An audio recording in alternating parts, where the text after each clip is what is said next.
guys, welcome back to my channel, and we are here to bring you the latest update again on Niger. As you can see, apparently the Niger coup organizer, or the Juntas like they call them, as first of all, they've ignored the ECOWAS. You can watch my previous video. By the way, before we get into this, please subscribe, share the video, like the video, leave your comment, so we can continue to do our best to bring you guys the latest up news. They have pretty much decided to ignore the international alliance and all the requests for them to restore the democratic elected President Bazoum. You probably already heard all that story by now, but the latest update is that they have appointed a prime minister. He appears to be a civilian, that is the prime minister, and I don't know how this is going to work. You're going to have a military head of state and a civilian prime minister. That's an interesting combination because the power balance is already off. If you understand that, your commander-in-chief is an army, is a soldier, and you're just like they call it a civilian, So anyway, he is the prime minister. Pretty much, it feels to me that it's almost what they fought again is what they're repeating. So you want a democratic civilian as part of the leadership, pretty much top leadership, but you want a soldier at the arm of the deal. This is very, very interesting as it's unfolding, so we'll keep an eye on it, okay? Anyway, this guy used to serve as a member of his name is Muhammad Lamin Sin. He used to work, I'm assuming he probably doesn't no longer work with the African Development Bank, but now he has been appointed the prime minister for Niger. The other up news that just came up, the other update is that AU, the African Union, UN, United Nations, ECOWAS, which is the Economic Community of West African States, for which Niger is part of, are sending another delegation for talks to Niger. This is according to Daily Post. Anyway, long story short, the first time the delegation went there, they were not able to talk to the this guy right here. They were not able to talk to him. So maybe this time will be different. And another news that came up is obviously the US, and this is not just the US. I think France have halted their aid to Niger. The US have halted their aid to Niger, and of course the sanction from the West African ECOWAS state, and most Western alliances have decided to halt their support to Niger. I don't want to take too much time on this video, but let's just go through the headlines so that you guys know what's going on. So as you can see, the US is also halted their aid to Niger, but they've also sent a delegation to talk to the coup leaders. Well, the thing is that why is everybody so interested in what's going on in Niger? Right. Well, let's just point out the talking point, right? The US, France, and EU pretty much are interested in Niger. The number one talking point is that it's because it's been an ally of the West in terms of fighting Islamic terrorists. And the US, Italy, I think also France has a base in that region. So that's one. But there are also other facts that I want to bring to the topic. Uranium. Reportedly, Niger has the largest deposit of uranium in the world. So that's a raw material that they have that is of interest to a lot of powers that are of interest in the country.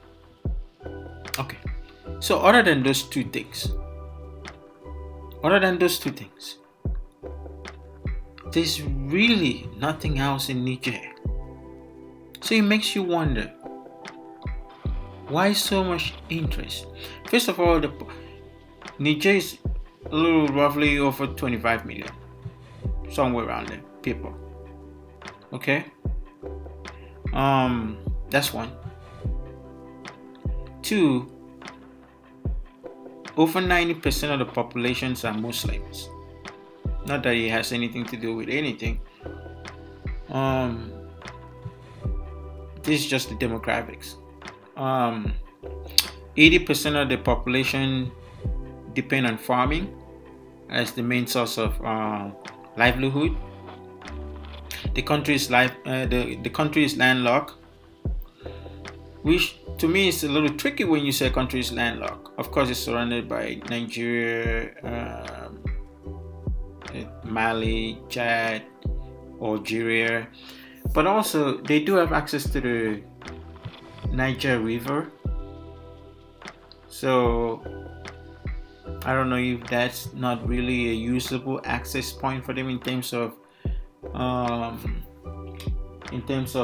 access to ports and water, which would pretty much not make them landlocked in that case. But it is a little bit I can't cover all of those things in this video, but there is that little facts there. Okay, they get 80% of their electricity from Nigeria as part of the deal with the Niger River. I think something like to that nature. So the population is one of the poorest, if not the poorest country in the world. It's one of the poorest country in the world. GDP a little over $14 billion. Most in terms of literacy rate is very low. Even though education is free in the country, kids don't go to school because they don't have enough food. Try going to class on an empty stomach, you understand. And it's not a one-day thing. This is a life, almost a daily thing. So the country really, they don't have anything. Okay. So why am I saying this? I'm saying this because if the country needs to grow, the problem of Niger, one is the coup is adding to the problem, but it's not the problem of Niger. It's not the reason Niger is poor. The coup is not the reason that Niger is poor. Niger has been poor for a very long time. Okay, so that's a fact. In terms of, let's talk about, I don't know if you want to give credit to the civilian government that was there, because of course it happened when the civilian government was there. They have a alright healthcare system. Okay, but I think it's like 0.2 bed to every 1,000 person, compared to the global average of 2.6 bed to a person. So they're really below the mean, the worldwide mean in terms of numbers of bed to a patient. They don't even have, it doesn't exist. So even though they have an okay health system in terms of being able to provide the healthcare need for the population of 25 million, is insufficient. Okay? So healthcare, if we were to score it in terms of infrastructure for healthcare, I think you can give it an 80. But in terms of meeting the need of the people, you can pretty much just give it 10. So in that case, just having the infrastructure but it's not sufficient for the people is not good enough. They don't have electricity, they don't have food to meet the people. 80% of the people depends on farming. They don't have all they export is raw material, in this case uranium. So the country doesn't have anything. Okay. Why am I saying this? My concern is because for a country to develop, right? Let's just start with the basic thing. You look at a country as a business, okay? For you to develop, you need the skill set. For you to have the skill set, you need to have the education. The country is lacking in education. It does not have the skill set. So without the skill set, it cannot build. It cannot develop. So, why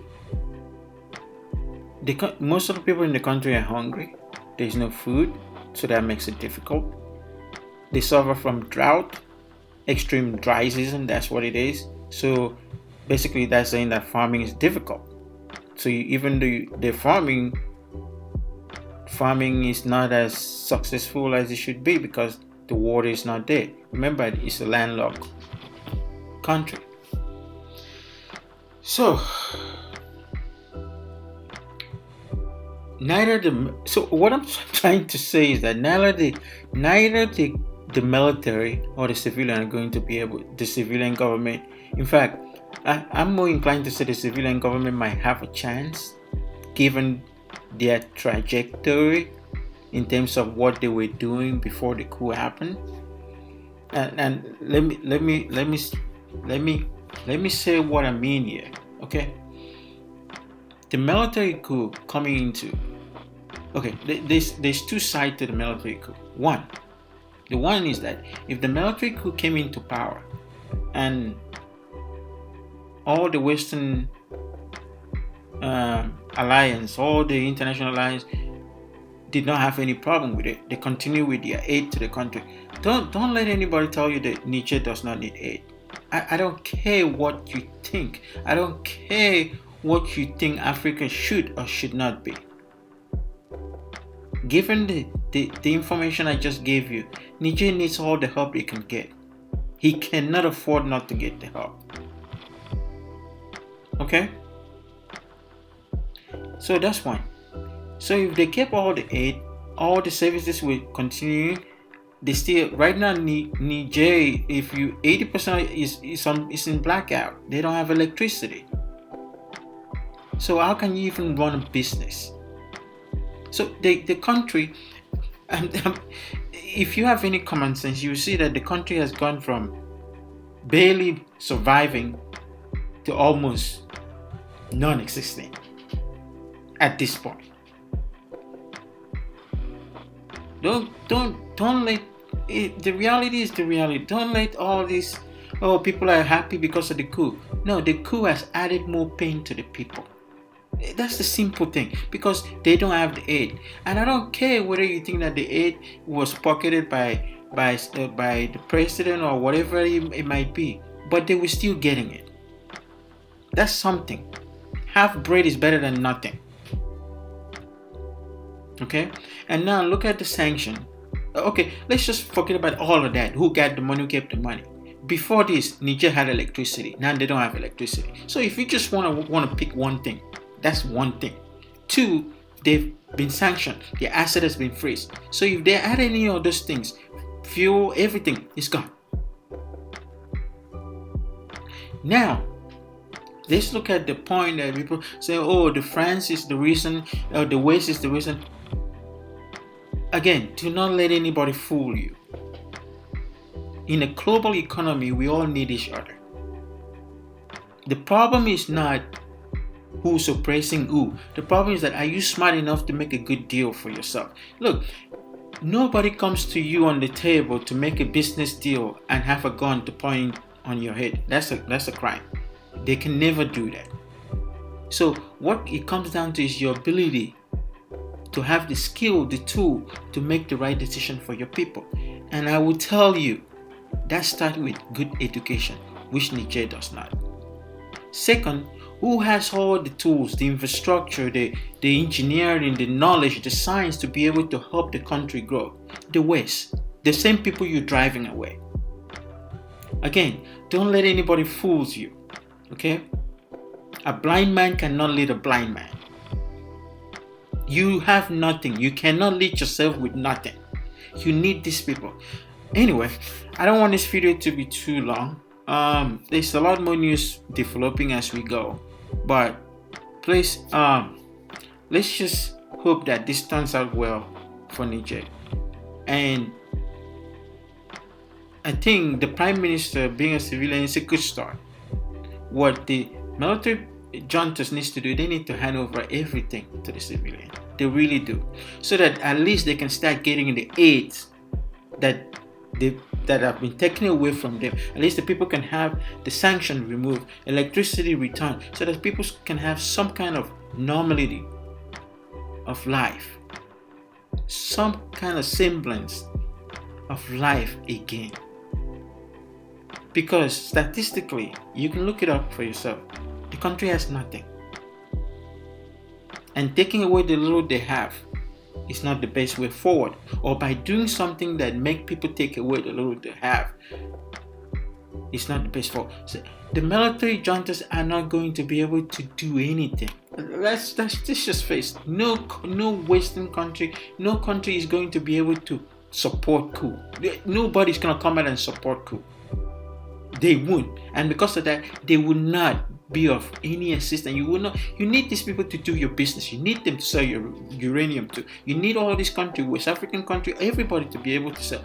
Nobody's going to patronize a society that they seem or see as being against democratic society, or going against the right for people to decide for themselves, the right for people to vote, the right for people to run. That's whether you like it or not. That's the world today.